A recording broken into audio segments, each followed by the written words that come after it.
जय श्री कृष्णा प्रिय दर्शकों, भाई और बहनों, अष्टो चर्चा में आपका स्वागत है। मैं कुंदन शर्मा आप लोग का हार्दिक स्वागत करता हूं। मेरा आपको सादर नमस्कार। आज के वीडियो में जो मीन लग्न के व्यक्ति हैं अर्थात पाइसिस एसेंडेंट हैं, उनका अगस्त माह कैसा गुजरेगा, क्या क्या उनको सावधानियां बरतनी है और किन बातों का फायदा लेना है, इस पर एक संक्षिप्त पर चर्चा करेंगे। आप कैसे पता करेंगे कि आप मीन लग्न के व्यक्ति हैं? तो आप अपना बर्थ डिटेल्स किसी अच्छे एस्ट्रो के सॉफ्टवेयर में डालिए और यदि आपका जो D1 खुलता है या जिसको लग्न चार्ट कहते हैं या एसेंडेंट चार्ट कहते हैं, उसमें प्रथम भाव में 12 नंबर लिखा हो अर्थात 12 मेंशन हो तो आप मीन लग्न के व्यक्ति हुए। ये सारा जो फलादेश है, प्रेडिक्शन है, ये लग्न बेस्ड है। यदि आपके पास अपना बर्थ डिटेल्स नहीं है तो नाम राशि से देखिए, रिजल्ट मोर और लेस सेम होता है। जो मीन लग्न के व्यक्ति हैं उनको दो सावधानियां अगस्त महीने में रखनी है।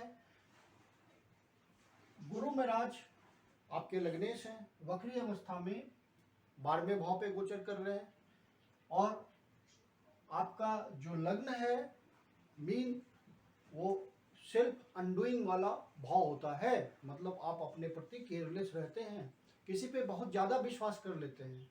तो इस बात का ध्यान रखते हुए आपको सारे डिसीजन, जब तक गुरु वक्री आपके यहाँ पे हैं 12वें भाव में, तो आपको बहुत ध्यान रखना अपने डिसीजन का कि आप जो डिसीजन ले रहे हैं उस पर प्रॉपर विचार कीजिएगा। नहीं तो किसी पे बहुत ज़्यादा भरोसा करके आप नुकसान उठा लेंगे, क्योंकि आपका लग्नेश 12वें भाव पे गोचर कर रहा है। दूसरा जो आपको ध्यान रखना है अपने स्वास्थ्य का, क्योंकि आपका लग्नेश 12वें भाव में गोचर कर रहा है और वक्री अवस्था में है और वक्री ग्रह स्वास्थ्य में कोई रिलीफ नहीं देते और पुराने रोग भी निकल के आएंगे। तो आपको अपने स्वास्थ्य का बहुत ध्यान रखना है। जब तक गुरु यहाँ वक्री हैं, 12वें भाव पे गोचर कर रहे हैं, तो ये दो बातें सबसे महत्वपूर्ण है आपके लिए। जो 1 अगस्त को गोचरीय परिस्थितियां हैं वो मैंने आपकी कुंडली में मेंशन कर दिया है। चंद्रमा आपके द्वितीय भाव से गोचर प्रारंभ कर रहा है और 2.25 दिनों पे चंद्रमा अपना राशि परिवर्तन कर लेता है। तो ये यहाँ से स्टार्ट कर रहा है धन भाव से। तो आपको शुरू में 2 दिन कुछ धन का संयोग हो सकता है। जो कर्म में लगे हुए लोग हैं, आप कोई नौकरी करते हैं या कोई बिजनेस करते हैं या अपना कोई काम धंधा करते हैं सिर्फ, तो आपके लिए अगस्त महीना सही है, कोई दिक्कत नहीं है। सिर्फ जो पार्टनरशिप में व्यवसाय करते हैं उनको ध्यान रखने की जरूरत है। जो कर्म में लगे हुए लोग हैं, किसी तरह की नौकरी करते हैं, सरकारी नौकरी करते हैं, प्राइवेट नौकरी करते हैं या अपना काम धंधा करते हैं या किसी व्यवसाय में लगे हुए हैं, तो उनके लिए अगस्त महीने में कोई खास दिक्कत की बात नहीं है, आराम से समय निकलेगा। जॉब प्लेस पे कोई दिक्कत नहीं है। शनि महाराज आपके इच्छा पूर्ति के भाव में गोचर कर रहे हैं और आपको कर्म में बनाए रखेंगे। और फाइनेंस की भी स्थिति, धन की भी स्थिति अगस्त महीने में ठीक ठाक है, कोई दिक्कत नहीं है। जो महत्वपूर्ण गोचरीय परिवर्तन है वो ये है कि 9 अगस्त को बुध सिंह राशि में प्रवेश कर रहा है, अर्थात बुध आपके पंचम भाव से निकल करके षष्ठ भाव पे गोचर करेंगे 9 अगस्त से। और फिर 11 अगस्त को शुक्र कन्या राशि में प्रवेश करेंगे। तो शुक्र यहाँ से निकल के षष्ठ भाव से सप्तम भाव पे जाएंगे, अपनी नीच राशि में जाएंगे। और फिर 17 अगस्त को सूर्य सिंह राशि में प्रवेश करेंगे। अभी आपके पंचम भाव पे गोचर कर रहे हैं और यहाँ से निकल करके षष्ठ भाव पे स्वराशि में गोचर करेंगे। और फिर 26 अगस्त को बुध पुनः कन्या राशि में प्रवेश करेंगे। तो बुध यहाँ से निकल करके यहाँ आ जाएंगे आपके सप्तम भाव में और अपनी स्वराशि होगी उनकी। और जो शुक्र पहले से वहां गोचर कर रहा है अपनी नीच राशि में, तो नीच भंग राजयोग बन जाएगा शुक्र का और बहुत सुखद स्थिति हो जाएगी, अच्छी स्थिति हो जाएगी। तो 26 अगस्त से अच्छी स्थिति होगी। जो पंचम भाव का रिजल्ट है तो वहां पे बुध गोचर कर रहे हैं और सप्तमेश है ये, और आपका द्वितीयेश है और पंचम भाव है। तो आपको चौथे भाव का और सातवें भाव का अच्छा रिजल्ट मिलेगा। यहाँ पे बैठ करके जो स्टूडेंट पढ़ाई में लगे होंगे उनको पढ़ाई में मन लगेगा, बिल्कुल सुकून महसूस होगा, पीसफुल माइंड होगा और पूरी कंसंट्रेशन बनेगी। तो विद्यार्थियों के लिए अब बढ़िया समय होगा अगस्त में। और जो स्पेकुलेशन में लगे हुए लोग हैं उनके लिए भी बढ़िया समय है। अगस्त महीने में जो ध्यान रखना है कि 9 अगस्त को बुध सिंह राशि में प्रवेश करेंगे, तो यहाँ से निकल करके आपके छठे भाव पे गोचर करेंगे और अपने घर से 12वें भाव में गोचर करेंगे, जो कि एक निगेटिव स्थिति है। तो यहाँ पे क्या है, आपको अपने लाइफ पार्टनर का ध्यान रखना है, स्वास्थ्य संबंधी उनका ध्यान रखना है, कोई विचारों में विभिन्नता नहीं आए, विचारों में तालमेल बना के चलना है, किसी भी तरह सामंजस्य बिगड़ने नहीं देना है। जो व्यापार में लगे हुए लोग हैं, डेली वर्क करते हैं, दुकान चलाते हैं, शॉप चलाते हैं, कोई पब्लिक इंटरेक्शन में लगे हुए लोग हैं, जैसे लोगों के बीच कोई काम करते हैं, जा कर के लोगों से ज़्यादा संपर्क होता है उनका डे टू डे वर्क में, तो वहाँ पे आपको ध्यान रखना है, क्योंकि आपका बुध यहाँ से जो इस भाव का स्वामी है यहाँ से 12वें भाव पे गोचर कर रहे हैं। तो इस बात का ध्यान रखना है कि कहीं कोई वाद विवाद ना फंस जाए, क्योंकि ये छठा भाव वाद विवाद का है। कोई ऐसी बात ना हो जाए जिसको संभालना मुश्किल हो जाए, जो रिपेयर ही ना हो पाए। तो इन सब बातों का विशेष ध्यान रखना है। और मैंने शुरू में बोल दिया, स्वास्थ्य का तो ध्यान रखना ही रखना है। और फिर यहाँ जब शुक्र आपका 11 तारीख को 11 अगस्त को कन्या राशि में प्रवेश करेंगे, तो नीच राशि में प्रवेश कर जाएंगे, और ये अष्टमेश है और तृतीयेश है। तो आपका प्रयासों में बहुत आपको वृद्धि करनी पड़ेगी, प्रयास बढ़ाना पड़ेगा, और प्रयास आपको बढ़ाना पड़ेगा और बहुत ध्यान रखना पड़ेगा, क्योंकि शुक्र नीच की राशि में है और शुक्र आपका मैरिटल लाइफ, पारिवारिक जीवन बताता है, पति पत्नी के बीच तालमेल बताता है। तो उसमें दिक्कत होगी, विचारों में बहुत भिन्नता आएगी। तो इस बात का बहुत ध्यान रखना है कि लाइफ पार्टनर के साथ कोई दिक्कत ना हो जाए। और जब शुक्र यहाँ आएंगे तो जो प्रेम प्रसंग वाले लोग हैं,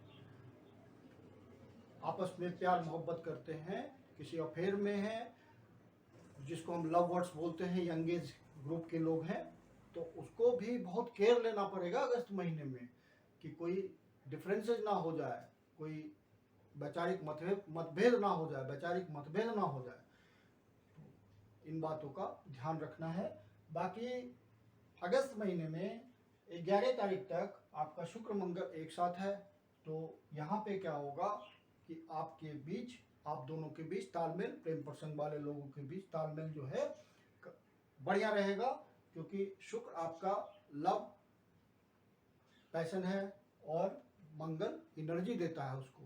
तो दोनों साथ बैठे हुए हैं, तो वो पक्ष जो आपका है वो अच्छा जाएगा, लेकिन वो 11 अगस्त तक है। उसके बाद शुक्र आपका सप्तम भाव में चला आएगा, जो कि नीच की राशि है। तो इन सब बातों में दिक्कत होगी। शुक्र जिन जिन बातों को इंडिकेट करता है उन बातों में दिक्कत होगी। तो प्रमुख रूप से वो प्यार मोहब्बत को इंडिकेट करता है, प्रमुख रूप से वो पारिवारिक जीवन को, आपका वैवाहिक जीवन को इंडिकेट करता है। तो इन सब चीज़ों पे आपको ध्यान रखने की जरूरत है। यदि आप उस तरह का, जैसे आपका कोई फैशन से रिलेटेड आपका, या ग्लैमर से रिलेटेड, या उस तरह की इंडस्ट्री से आपका व्यवसाय है, तो वहाँ पे ध्यान रखने की जरूरत है, क्योंकि शुक्र कभी भी गलत रिजल्ट वहाँ दे सकता है। यदि आप थोड़ी सी सावधानी चूकी आपकी, और शुक्र ने गलत रिजल्ट वहाँ दे देना है।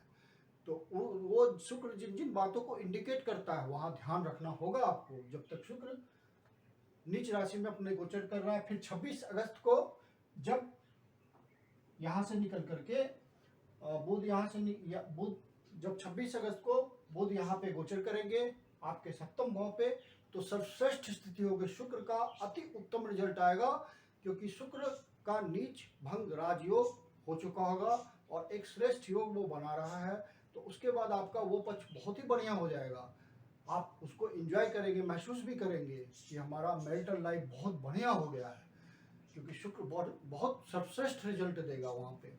और आप अपना जो पिता का ध्यान रखिएगा, पिता के स्वास्थ्य का ध्यान रखिएगा, क्योंकि केतु महाराज नवम भाव में गोचर कर रहे हैं और नवम भाव के जो विषय हैं वहाँ आप लापरवाह हो जाएंगे। केतु जहाँ बैठता है, जिस भाव में बैठता है, उस भाव के विषयों के प्रति लापरवाह बना देता है। ये बहुत ही एकदम कन्फर्म रिजल्ट है। तो आप पिता का ध्यान रखिएगा, गुरुजनों का ध्यान रखिएगा, हायर स्टडीज का ध्यान रखिएगा। भाग्य जो अवसर लेके आएगा उसको नहीं चूकना है, उसका फायदा उठाना है। तो आपको इन सब बातों का विशेष ध्यान रखना है। बल्कि केतु जब तक यहाँ है तब तक आपको इन सब बातों पे ध्यान रखना है। जो जो नवम भाव के विषय हैं उनका ध्यान रखना है। और केतु यहाँ है तो आपकी धार्मिक यात्राएं भी हो सकती है।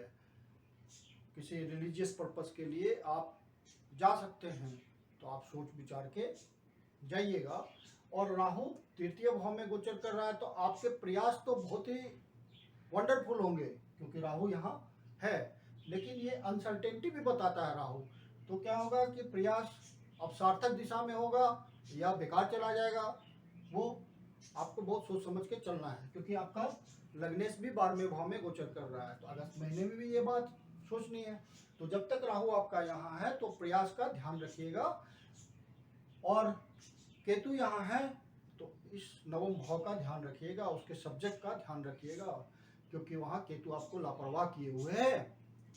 मंगल पूरे महीने आपका अगस्त माह में यही गोचर करेंगे, तो बहुत अति उत्तम रिजल्ट देंगे। ये अपने मित्र की राशि में है, तो शत्रु का विनाश, आपका कर्जा यदि चल रहा होगा, कोई लोन होगा तो उसके चुकने के हिसाब कुछ इंतजाम हो जाएगा। यदि आपका कोई कोर्ट कचहरी का मामला होगा तो उसमें यदि अगस्त माह में रिजल्ट आ रहा होगा तो उसमें विजय प्राप्त होगी। आपका चतुर्थ भाव का स्वामी जो 9 अगस्त तक आपके पंचम भाव पे गोचर कर रहा है, तो आपका अपना न्यूक्लियर फैमिली में आप महसूस करेंगे कि 9 अगस्त तक बहुत अच्छी स्थिति है, मेंटल पीस है बहुत। आप अपना प्रॉपर्टी संबंधी भी निर्णय ले सकते हैं, क्योंकि ये लाभ भाव में है आपका, तो कुछ लाभ भी दे सकता है। और मंगल भी सही स्थिति में है, तो यदि आप 9 अगस्त तक डिसीजन लेंगे तो आपके लिए अच्छा रहेगा। लेकिन फालतू के वाद विवाद में नहीं पड़ना है, क्योंकि मंगल यहाँ एग्रेशन का कारक बैठा हुआ है। आप वाद विवाद में जहाँ उलझे, मंगल ने आपकी एनर्जी बढ़ा देनी है एग्रेशन वाली, और आप कोई झंझट मोल ले लेंगे खुद ब खुद। तो वहाँ आपको ध्यान रखना है इस बात का कि एंगर किसी तरह का आपको नहीं होना चाहिए। बाकी परिस्थितियाँ तो 26 अगस्त से आपके लिए बहुत अच्छी हो जाएगी, आप खुद उसको महसूस करेंगे। और 26 अगस्त से पहले पहले कुछ बातों का ध्यान रखिए, कुछ बातों का फायदा उठाइए, ज्योतिष यही आपको सिखाता है। अब आपको बताता हूँ कि किन किन तिथियों का आपको विशेष ध्यान रखना है। तो 4 और 5 तारीख को कोई शुभ काम नहीं स्टार्ट करना है, जहाँ तक संभव हो अवॉइड कर दीजिए। 4 और 5 तारीख आपके लिए शुभ नहीं है नया काम स्टार्ट करने के लिए। 9 और 10 तारीख को स्वास्थ्य का विशेष ध्यान रखिएगा, स्वास्थ्य संबंधी परेशानी हो सकती है। कोई वाद विवाद से दूर रहिएगा, कोई लोन नहीं लेना है इस दिनों, कोई नया दुश्मन क्रिएट नहीं करना है इन दिनों, ये सब भारी पड़ जाएंगे आपको। 14 और 15 तारीख को कोई निगेटिव खबर मिल सकती है जिससे मन दुखी हो सकता है। तो यदि ऐसा हो तो मैं 2 सामान्य उपाय बताता हूँ कि आप विष्णु सहस्त्रनाम का पाठ कर लीजिए, या शिवलिंग पे जाकर के आप दूध से अभिषेक उनका कीजिए, आपकी पीड़ा कम हो जाएगी। 22 और 23 तारीख को आपका खर्चा बढ़ सकता है। यदि ऐसा महसूस हो तो आप अपने खर्चे पे नियंत्रण कीजिए, आपका विशेष खर्च हो जाएगा, परेशानी हो जाएगी, बजट को संतुलित हो जाएगा। यदि आप आध्यात्मिक उन्नति करना चाहते हैं तो ये 2 दिन विशेष हैं, आप महसूस करेंगे इस बात को। बाहर से संबंध बना के धन कमाने के योग बनेंगे इन 2 दिनों, तो आप इन 2 दिनों का अपने अपॉर्चुनिटी के हिसाब से उसको कन्वर्ट कीजिए। अब जो धन की दृष्टि से विशेष दिन है, तो 2 तारीख 3 तारीख 9 तारीख 10 तारीख, लेकिन ये जो 4 दिन है, 2 तारीख 3 तारीख 9 तारीख 10 तारीख, इन दिनों आपको धन के लिए प्रयास करना पड़ेगा। धन सुगमता से आपको नहीं मिल पाएगा, आपको प्रयास करना पड़ेगा। बाकी 16 तारीख 17 तारीख और 22 तारीख और 23 तारीख इन दिनों धन सुगमता से मार्केट में उपलब्ध होगा। यदि आप व्यापारी वर्ग हैं तो आप प्रयास करें, यदि धन की जरूरत है आपको धन मिल जाएगा किसी सोर्स से। और धन आप किसी को देना चाहते हैं तो ये भी अच्छे दिन है देने के लिए, आप इससे फायदा उठा सकते हैं। नौकरी करने वाले लोग हैं वो कोई ओवर टाइम के थ्रू या अपॉर्चुनिटी कोई मिल जाए, वैसा असाइनमेंट मिल जाए जिससे धन की प्राप्ति हो, कोई प्रमोशन हो जाए जिससे धन की प्राप्ति हो, तो ये सब संयोग बन सकते हैं। तो आशा करता हूँ कि वीडियो आपको अच्छा लगा होगा। अच्छा लगा तो लाइक कीजिए, सब्सक्राइब कीजिए, शेयर कीजिए। यदि आपके जीवन की कोई समस्या हो तो आप मुझे संपर्क कर सकते हैं, व्हाट्सएप मैसेज दे सकते हैं। मेरी अपनी कंसल्टेशन शुल्क होती है। धन्यवाद।